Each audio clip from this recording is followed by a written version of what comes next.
안녕하세요. 다산에듀 원장 이재현입니다. 이번 시간은 유도전동기 원선도에 대해 알아보겠습니다.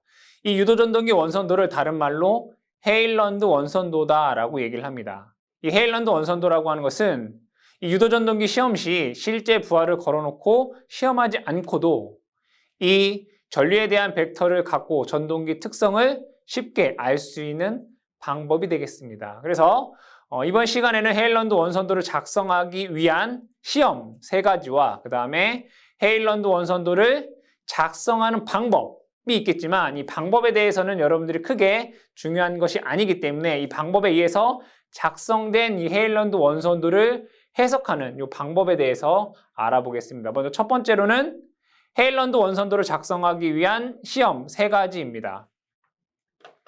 첫 번째는 시험, 즉 원선도 작성 시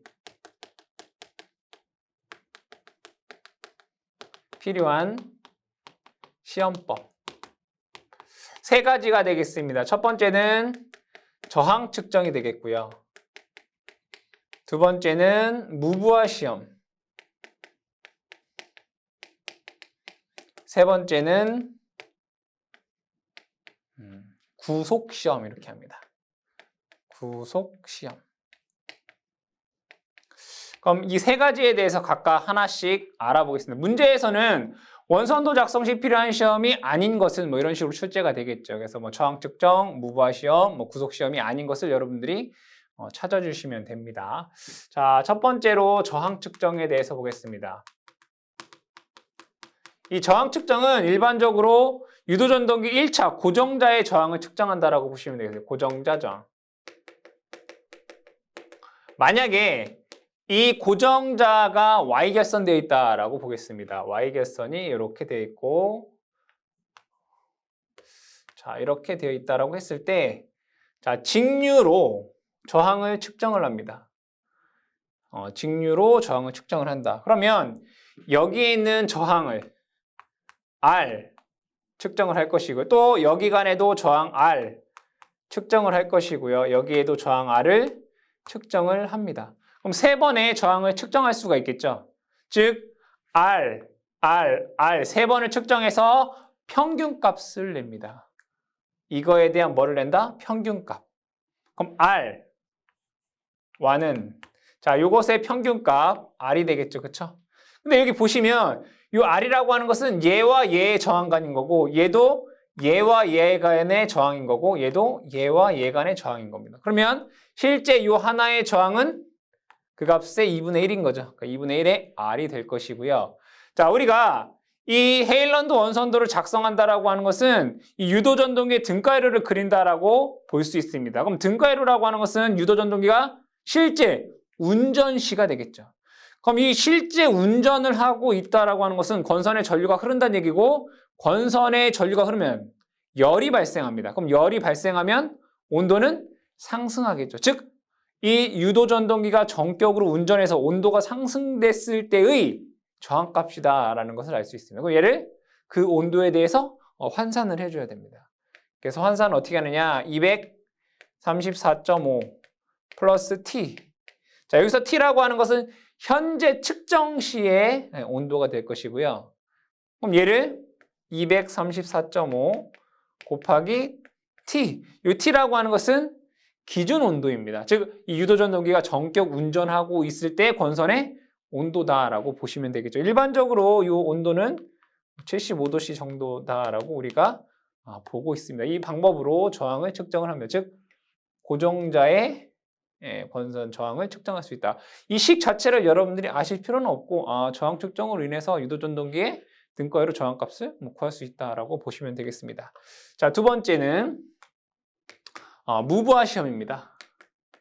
무부하 시험. 그럼 이 무부하 시험은 부하가 없는 상태를 뜻하는 거죠. 결국에는 여러분들이 이 유도전동기의 등가이로를 생각을 하시면 됩니다. 유도전동기의 등가이로가 어떻게 되어 있을까요? 이렇게 되어 있습니다. 원래대로 하자면 여기에 R1, 여기에 X1, 그 다음에 여기에 여자 전류가 됩니다. 이렇게 되겠죠. 그리고 2차 측은 R과 리액턴스가 이렇게 있을 것이고요. 자, 여기는 S분의 R2 다시라고 쓰고 여기를 X2 다시 이렇게 쓸 수 있습니다. 그렇죠? 자, 그럼 여기에서 무부하라고 했습니다. 무부하. 무부하 시험. 그럼 무부하에서는 이걸 먼저 아셔야 돼요. 무부하다라고 하면 부하가 없는 상태입니다. 회전자의 회전 속도는 ns, 동기속도, 거의 동기속도로 회전을 하게 돼요. 부하가 없으니까. 회전자의 회전 속도가 거의 동기속도다. 그러면 슬립이 거의 0이다 이런 얘기죠. 거의 0이다. 그럼 슬립이 거의 0이다라고 하면 이 부분 보세요. 그러면 0분의 R2 다시라는 얘기죠. 그럼 이 값이 뭐로 수렴할까요? 무한대로 수렴을 합니다. 그럼 저항이 무한대다라는 얘기는 개방된 상태와 같다라는 얘기죠. 여기가 이렇게 개방된 상태입니다. 자, 이 상태로 우리가 뭐 한다는 얘기일까요? 시험을 한다 이거예요. 그리고 나서 1차 측에 정격 전압을 공급합니다. 정격 전압. 그리고 나서 여기에 전류를 측정을 하고요. 그 다음에 전력을 측정할 겁니다. 자, 이때 전력을 제가 P0라고 하고 이때 전류를 VI0, 그 다음에 전압을 V0라고 한번 보겠습니다. 오픈. 이렇게 보겠습니다. 자, 그러면 여기에서 이 무부하 시험을 통해서 무엇을 알 수 있느냐? 여기가 개방되어 있는 상태와 같기 때문에 무부하신 S가 0이기 때문에 여기가 무한대가 돼서 이쪽으로는 전류가 흐르지 않습니다. 그럼 모든 전류는 여기로 흐르게 됩니다. 즉 여기 흐르는 전류는 뭡니까? 모든 전류는 다 여자 전류가 흐르게 됩니다. 즉 우리는 전류계를 통해서 무엇을 알 수 있다? 바로 여자 전류를 알 수 있습니다. 여자 전류, I0를 알 수 있다는 얘기죠. 그러면 내가 정격 전압을 가하고 여자 전류를 알 수 있다라고 했기 때문에 자, 전압과 전류를 통해서 어드미턴스, 여자 어드미턴스는 Y라고 하죠. Y는 V0분의 I0다라고 쓸 수 있습니다. 그럼 얘를 뭐라고 쓸 수 있을까요? G 플러스 마이너스 J B 이거 쓸 수 있잖아요. 여기에 있는 G 값과 여기에는 B0 값을 알 수가 있겠다. 그렇죠? 자, 그러면 이 전력계가 지시하는 건 뭘까요? 바로 철손입니다. 근데 이 전력계가 지시하는 것은 이게 있어요. 전력계가 지시하는 것은 철손이 있고요. 그 다음에 얘는 무부하이긴 하지만 이 전동기가 뭐를 하고 있어요? 회전을 하고 있다고요. 뭘로? NS로 회전을 하고 있단 말이에요. 그럼 얘가 회전을 하고 있다라고 하는 것은 풍손도 있고요. 그 다음에 베어링에 의한 마찰손도 있잖아요. 이걸 다 합쳐서 우리는 뭐라고 할까요? 기계손 PM이라고 써요. 기계손. 즉 이 P0에는 여기서 측정되는 전력에는 철손도 있고 이 PM이라고 하는 기계손도 있고 여기에도 전류가 흐르잖아요. 그렇죠? 그러면 여기에 있는 1차 권선의 동손도 존재해요. I1 제곱 R1 이게 존재한단 말이에요. 근데 여기에서 보시게 되면 자, 이 값은 너무 작아요. 그래서 뭐 할 수 있다? 네, 무시할 수 있다. 그 다음에 이 철손과 요 기계손을 볼게요. 이 철손은 여기 보시면 요 전압에 의해 변경되는 거. 여기 흐르는 게 II잖아요. 그쵸? 그럼 여기에서 PI라고 하는 것은 V1 곱하기 II란 말이에요. 그럼 V1에 의해서 가변되는 값이에요. 근데 PM이라고 하는 것은 얘에 의한 기계손이잖아요. 바람에 의한 것이라든가 그 다음에 마찰에. 그럼 얘는 뭐예요? 속도와 관계되어 있다. 그럼 속도가 일정하다면 변함이 없는 손실이란 얘기예요. 그렇죠? 그럼 여기에서 이렇게 한번 볼게요. 제가 여기에 있는 공급 전압을 가변시켜 볼게요. 전압을 가변시켜 보겠다 이거예요. 가변시켜 보면 얘는 변화하고요. 얘는 변하지 않는다고 했어요. 자, 근데 요 n이 일정하다라고 할 때 일정. 무부하 속도로 일정할 때 요 일정한 범위에서 전압을 가변시킨다는 얘기예요. 속도가 일정할 때 요 V, 즉 n의 값이 일정한 범위에서 V를 가변시켜 보면 이 P0하고 하는 손실은 이렇게 돼요. 그러면 정격 전압에서 V1에서 여기 쭉 보시게 되면 이렇게 나눠보면 요만큼이 기계손 PM이 될 것이고요. 그 다음에 여기서부터 여기까지가 철손 PI가 된다고. PI는 변화하니까. 그럼 내가 여기에서 뭘 알 수 있다는 얘기예요? 철손을 알 수 있다는 얘기예요. 철손 PI를 알 수 있다. 철손을 알면 당연히 철손 전류 II도 알 수 있죠. 그러면 자화 전류 IPI도 알 수 있잖아요. 왜? 여자 전류 이것을 알고 있으니까. 결국에는 무부하 시험을 통해서 이 부분을 우리가 알 수 있다는 얘기예요. 그렇죠? 이 부분을. 그리고 저항 측정을 통해서 이 부분을 우리가 알 수 있다는 얘기예요. 그 내용을 여러분들 기억을 해주시고요. 세 번째, 구속시험. 구속시험은 여러분 유도전동기의 단락시험과 같습니다. 구속시험 뭐랑 같다? 단락시험과 같다. 그럼 얘도 마찬가지로 등가르를 한번 그려보겠습니다. 자, 이번에는 우리가 1차 측의 권선의 값이 미미하기 때문에, 즉 여자 전류가 미미하기 때문에 이 여자 회로를 이쪽으로 이렇게 옮길 수 있어요. 자, 등가로가 이렇게 되고요. 여기를 제가 R1, 얘를 X1, 여기를 S분의 R2 다시, 여기를 X2 다시라고 하고요. 자, 이러한 상태인 거죠. 자, 구속시험이라고 하는 것은 회전자를 구속합니다. 즉 회전하지 못하게 구속한다 이런 얘기예요. 그럼 여기에서 구속하면 회전자의 속도는 0이 되겠죠. 그럼 회전자의 속도가 0이라는 얘기는 슬립이 1이다 라는 얘기입니다. 슬립이 뭐다? 1이다. 그러면 요 슬립 S의 값이 1이기 때문에 얘는 이렇게 쓸 수 있다는 얘기예요. 그냥 얘를 다시, 원래는 이렇게 돼 있는데 회전자를 구속하면 회전자 속도가 0이 되고 슬립이 1이 되기 때문에 이 값이 그냥 우리는 R2 다시다라고 쓸 수 있단 말이에요. 그렇다면 자, 이렇게 해놓은 상태에서 여기에는 저전압을 인가합니다. 작은 전압. 작은 전압. 그래도 여기에 1차 전격 전류가 흐릅니다. 즉 1차 전격 전류가 흐르도록, 즉 회전자를 구속시켜 놓고 1차 측에 전격 전류가 흐르게끔 한다 이런 얘기예요. 그때 입력 전압은 얘가 구속되어 있기 때문에 그 값이 작아요. 그러면 여기에서 이 전압이 작기 때문에 여기에 흐르는 II도 작을 거고 여기에 흐르는 IPI도 작을 거란 얘기예요. 그 얘기는 뭐냐면 이 공급 전압은 작기 때문에 얘에 대한 것을 뭐 할 수 있다? 무시할 수 있다 이거예요. 그래 놓고서 여기에 있는 전압을 단락전류 VS, 여기에 흐르는 전류 IS라고 하고요. 그 다음에 여기서 측정되는 전력을 뭐 PS다라고 하겠습니다. 그럼 여기에서 얘를 무시하게 되면 전압 VS가 있고 IS가 있고 전력이 있다면 회로가 이렇게 되네요. 그럼 임피던스는, 자, 임피던스는 이렇게 쓸 수 있는, 이게 임피던스잖아요. 루트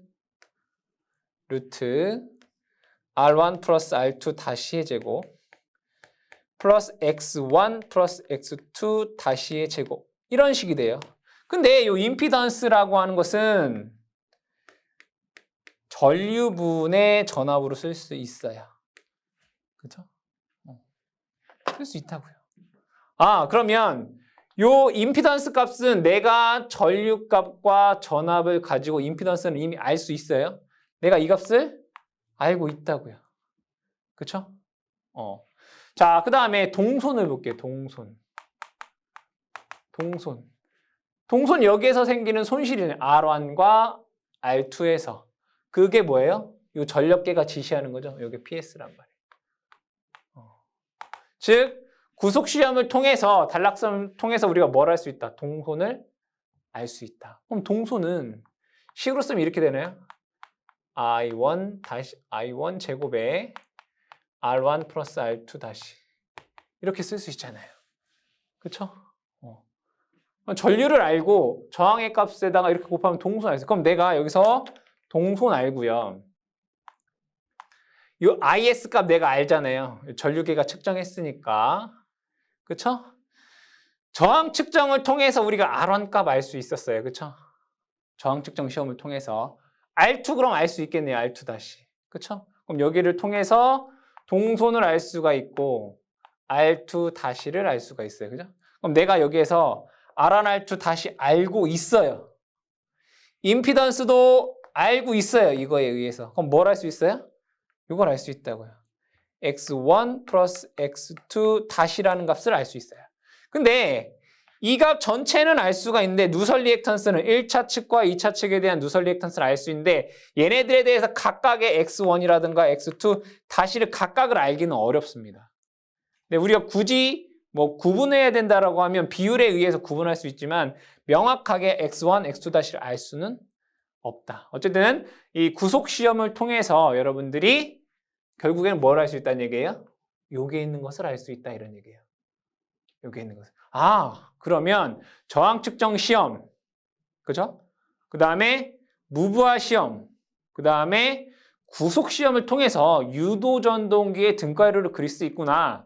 그럼 이 유도 전동기의 등가 회로를 가지고 이 헤일런드 원선도를 그리는 거다라는 거죠. 그래서 이 등가 회로를 갖고 헤일런드 원선도를 그려보겠습니다. 두 번째는 헤일런드 원선도를 그려보겠습니다. 이 헤일런드 원선도를 그리기 위해서 우리가 세 가지 시험을 했었죠. 저항 측정, 그 다음에 무브화 시험, 그리고 구속 시험을 했습니다. 이 세 가지 시험을 통해서 이 유도 전동기의 등가 회로를 그릴 수가 있었습니다. 그럼 이 헤일런드 원선도라고 하는 것은 이 전류에 대한 벡터를 보고 유도 전동기의 특성을 알 수 있는 그런 방법이다라고 했습니다. 그러면 전류에 대한 식을 우리가 알아야 되겠죠. 그럼 하나하나씩 한번 보겠습니다. 자, I1이라고 하는 전류는 키르요프의 법칙에 의해서 이 점에서 여자 전류와 2차 전류를 1차로 환산한 전류의 합으로 우리는 얘기할 수 있습니다. I0 플러스 I2 다시 이렇게 쓸 수 있겠네요.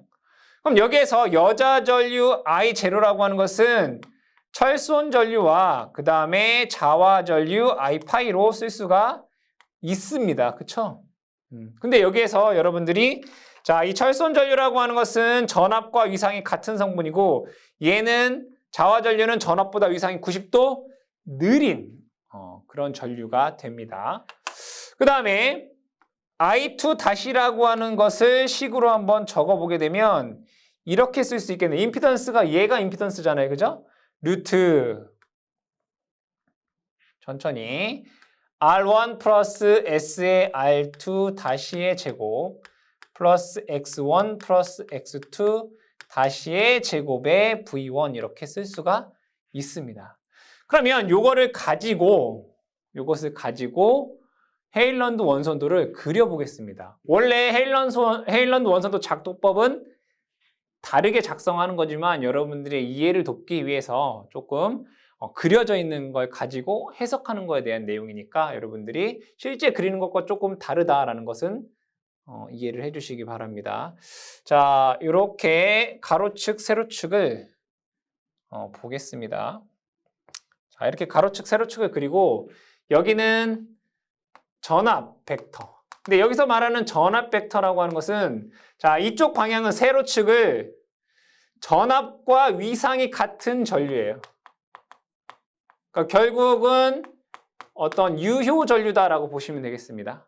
전압과 위상이 같은 성분. 그리고 여기는 무효 성분입니다. 무효 성분인데 전압보다 위상이 90도 느린 전류라고 보시면 되겠습니다. 자, 근데 여기에서 이 I1이라고 하는 전류는 I0와 I2 다시를 더한 거예요. 이때 여자 전류라고 하는 것은 철손 전류와 자화 전류를 합친 거라고 했습니다. 그럼 가볍게 이렇게 쓸 수 있다는 얘기죠. 자, 철손 전류는 전압과 동일한 성분의 값이에요. 이렇게 쓸 수 있습니다. 얘를 제가 I다라고 써보도록 하고요. 자, 그 다음에 자화 전류는 전압보다 90도 느린 성분이에요. 이렇게 그릴 수 있습니다. 이렇게 그릴 수 있죠. 얘를 파이다 이런. 여기는 유효분 전류인 거고 여기는 90도 느린 무효분 전류인 거예요. 그럼 얘와 얘를 합친 것이 결국에는 여자 전류 I0다라고 쓸 수 있습니다. I0다. 이런 벡터가 되더라. 이런 얘기예요.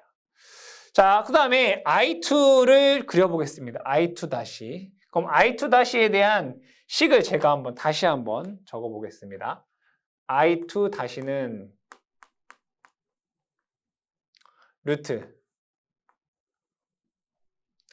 R1 플러스 S의 R2 다시 제곱 플러스 X1 플러스 X2 다시의 제곱의 V1 이렇게 됩니다. 그쵸? 자, 여기에서 회전자의 회전 속도 n 이퀄 0일 때를 보겠습니다. 회전자의 속도 n이 0이다 라고 하면 슬립은 1이 됩니다. 그죠? 슬립이 1이 돼요. 그럼 슬립이 1이 되면 이 값은 R1 플러스 R2 다시가 돼서 이 값과 이 값을 비교해 보면 이 값은 얘에 비해서 무시할 정도로 작게 됩니다. 결국에 I2 다시라고 하는 값은 이 값을 무시하게 되면 X1 플러스 X2 다시분의 V1이다 라고 하는 식으로 쓸 수가 있습니다. 그쵸? 얘를 무시하면 슬립이 1이면 R1 플러스 R2 다시가 0이기 때문에 이 값을 0으로 무시하면 얘를 0으로 놓으면 X1 플러스 X2 다시분의 V1으로 쓸 수 있다는 얘기예요. 그럼 얘는 리액턴스분의 V니까 얘는 다 전류보다 90도 느린 마이너스 J 값으로 쓸 수 있다고요. 그렇죠? 그럼 얘는 결국에는 이러한 벡터가 된다는 얘기입니다. 여기에서 이러한 벡터가 된다는 얘기예요.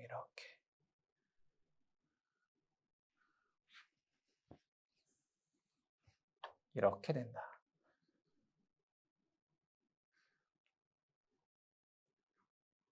그쵸? 그러면 요거의 길이는 얼마가 됩니까? 바로 x1 플러스 x2 다시의 v1이에요. 근데 이때가 언제입니까? n의 값이 0, 슬립이 1. 결국에는 기동시예요. 그죠? 기동시 벡터가 이렇게 된다는 얘기예요. 그러면 회전자의 회전 속도 n의 값이 서서히 증가한다라고 보겠습니다. 서서히 증가한다. n의 값이 증가하면 슬립의 값은 감소를 하게 될 것이고요. 그럼 여기에 있는 R1 플러스 R2 다시라고 하는 값이 S분의 R2 다시라고 하는 값이 증가를 할 거예요. 그러니까 무시할 수 없어지게 된다 이거예요.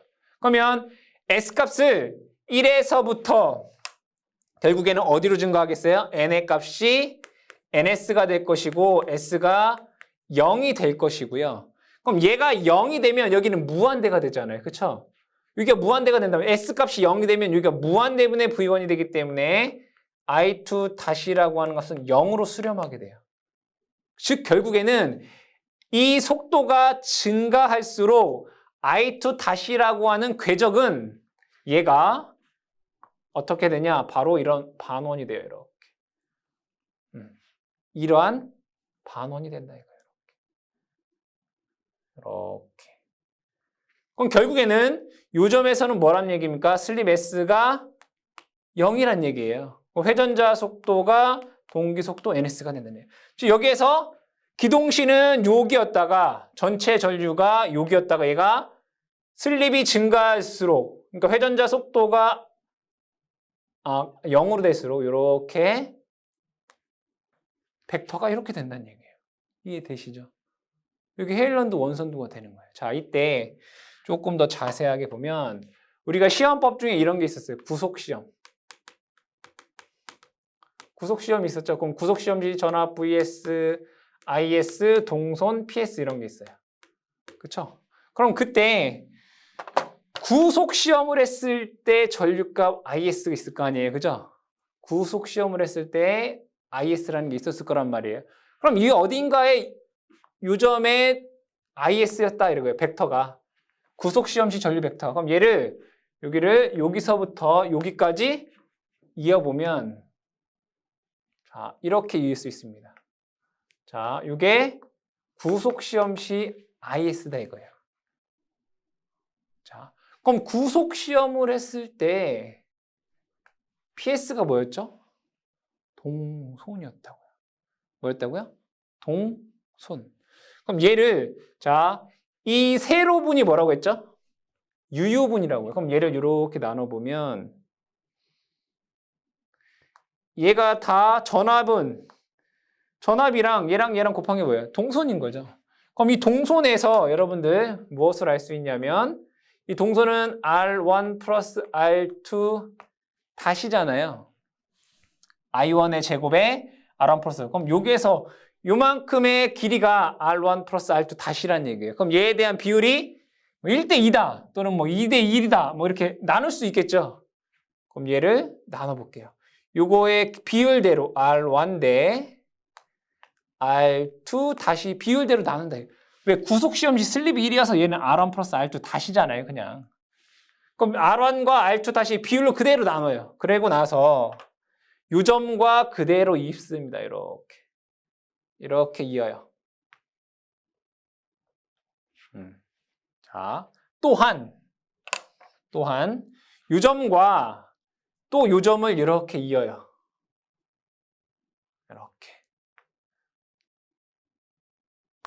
이렇게 잇는다 이거예요. 자, 이때 요 빨간색을 우리는 출력선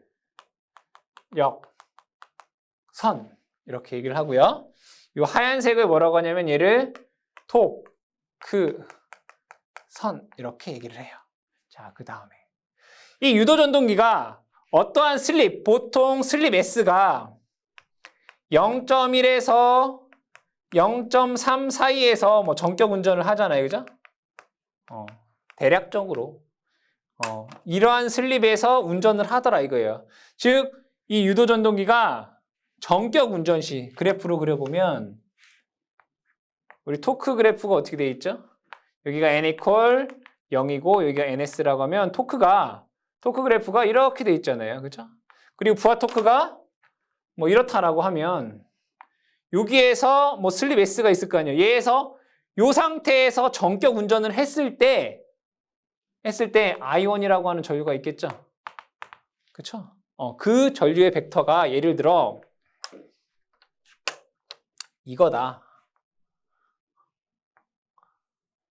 이렇게. 얘가 I1 전격 운전 시 요거다라고 보자 이거예요. 전격 운전 시 이렇게 볼 수 있겠죠? 그러면 얘를 또 수직으로 이렇게 나눠볼게요. 이렇게. 이 세로축은 다 뭐라고 했어요, 제가? 유효분이다라고 했어요, 그죠? 자, 이때 더 중요한 거 한번 여러분들과 얘기해 보겠습니다. 요 헤일런드 원선도에서 요 각 포인트에 대해서 제가 한번 기호를 적어 볼게요. 자, 요 점을 A라고 하고요. 요 점을 B라고 하고요. 요 점을 C라고 하고 요 점을 D, 요 점을 E는 필요 없는데 요 점을 그냥 D, E 이렇게 적어볼게요. A, B, C, D, E 아시겠죠? 이건 아닙니다. A, B, 여기가 C, 여기가 D, 여기가 E 점이에요. 자, 하나씩 보면 하나씩 보면 빨간색으로 할까요? 자, 분명히 여기서부터 여기까지 뭐라고 했어요? 철손전류예요. 철손전류. 그래서 여기서부터 요만큼 길이가 철손이에요. 철손. 여기 보시면 여기서부터 여기까지 길이가 R1과 관련되어 있는 거잖아요. 여기 R1. R1이니까 1차 동손 이렇게 돼요. 그렇죠? 여기 얘기하는 거예요. 이렇게. 그 다음에 여기서부터 여기는 뭐냐면 R2-라고 되어 있잖아요. 그죠? 2차 동손을 의미하는 거예요. 여기 말하는 거 여기. 그렇죠? 여기. 그 다음에 나머지 여기서부터 여기까지가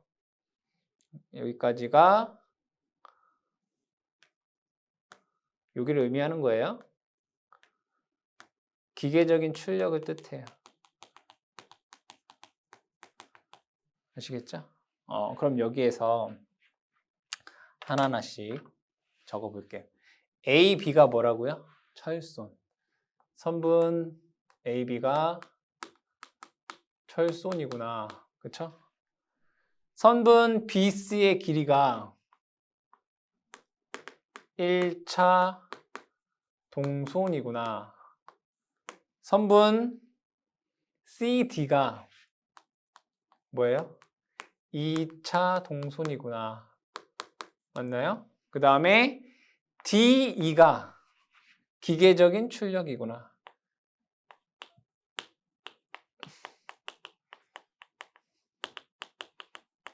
이렇게 돼요? 그럼 여기에서 조금 더 파생을 해보도록 하겠습니다. 조금 더 파생해보면 얘하고 얘를 더한 게 뭐가 돼요? 기계적인 출력을 제가 P0라고 하고 요거를 PC2라고 하잖아요. 요거를 PC1이라고 하고 여기 철소는 뭐 PI 이렇게 쓸 수 있겠죠. 그럼 얘 두 개를 더한 게 뭐예요? P0와 PC2를 더한 게 2차 입력이네. 자, 2차 입력 P2는 얘랑 얘랑 더한 거잖아요. PC2 더하기 P0. 그럼 결국에는 여기서부터 여기까지가 뭐란 얘기예요? 2차 입력이란 얘기예요. CE. 그래서 선분 CE가 2차 입력이란 뜻이에요. 그죠? 2차 입력이잖아요. 얘랑 얘랑 더한 거. CE. 여기서부터 여기까지가 2차. 그러면 여기에서 또 이거 나오네요. 2차 효율. 나오나요? 2차 효율 이타2는 P2분의 P0예요. 그럼 뭐라고 쓸 수 있어요? 2차 효율은 C2분의 2차 입력분의 C2분의 기계적인 출력 D 이렇게 쓸 수 있다고요. 2차 효율. 그럼 또 얘기해 볼까요? 전체 효율은 뭐예요? 전체 효율은 입력분의 출력이 되잖아요. 입력은 뭐예요? 이거 전체잖아요. 여기서부터 여기까지. A2분의 기계적인 출력. 선분 A2분의 그죠? 기계적인 출력 D 이렇게 쓸 수 있다고요. 그쵸? 또 하나 볼까요? 코사인 세타 뭐죠? 역률. 역률 뭐예요? 코사인 세타. 여기서 말하는 세타가 뭘까요? 전압과 전류의 위상차. 그럼 여기서 볼게요. 여기서 전류는 이거고요. 전압의 벡터는 이거잖아요. 그럼 여기가 역률각 세타란 얘기예요. 세타. 그럼 여기에서 얘를 이렇게 그어볼게요. 이렇게. 자, 여기는 분명히 제가 2라고 했고요. 여기를 5라고 해볼게요. 5. 그럼 여기 2 다시라고 적어볼게요. 그럼 역률은 요것분의 요거죠. 요것분의 요거 이렇게 된다. 그럼 역률은 5, 2분의 5, 2 다시로 쓸 수 있다고요. 이게 역률이에요. 한 개 더 볼까요?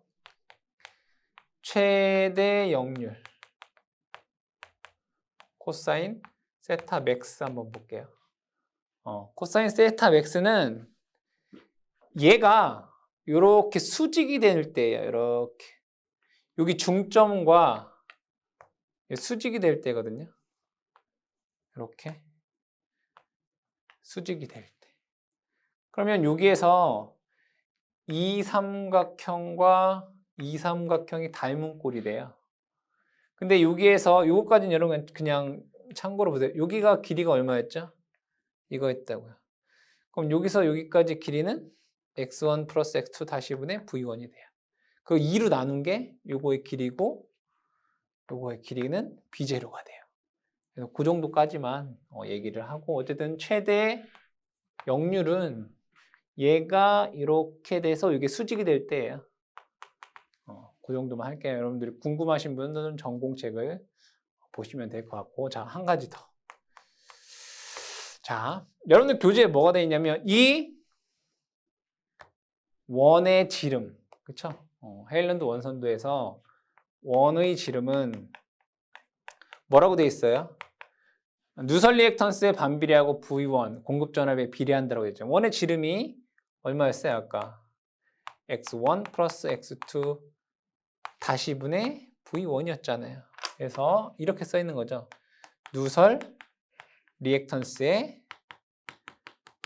반비례. 그쵸? 그 다음에 공급 전압에 뭐예요? 비례. 이렇게 써 있다고요. 그러니까 이 원리를 여러분들이 아셔야지 이 내용에 대해서 알 수 있다. 근데 실제 문제에선 여러분들이 뭐가 제일 많이 나오느냐? 첫 번째는 헤일런드 원선도를 작성하기 위한 필요한 시험 3가지. 저항 측정, 무부하 시험, 구속 시험. 이 문제가 제일 많이 나오고요. 그 다음에 많이 나오는 것이 이러한 관계예요. 이 헤일런드 원선도를 주어지고서 2차 동선이 뭐냐? 기계적인 출력이 뭐냐? 또는 2차율이 뭐분의 뭐냐를 찾아라라고 하는 결국에는 이런 걸 찾으란 얘기예요. 아시겠죠? 그래서 여러분들이 이 헤일런드 원선도에 대해서 그 시험법 3가지랑 요거 순서만 아시면 돼요. 기계적인 출력, 2차 동선, 1차 동선, 철선. 이게 순서대로밖에 안 되어 있잖아요. 요 내용만 여러분들이 잘 기억을 해두시면 효율 찾는 것은 쉽게 할 수 있겠습니다.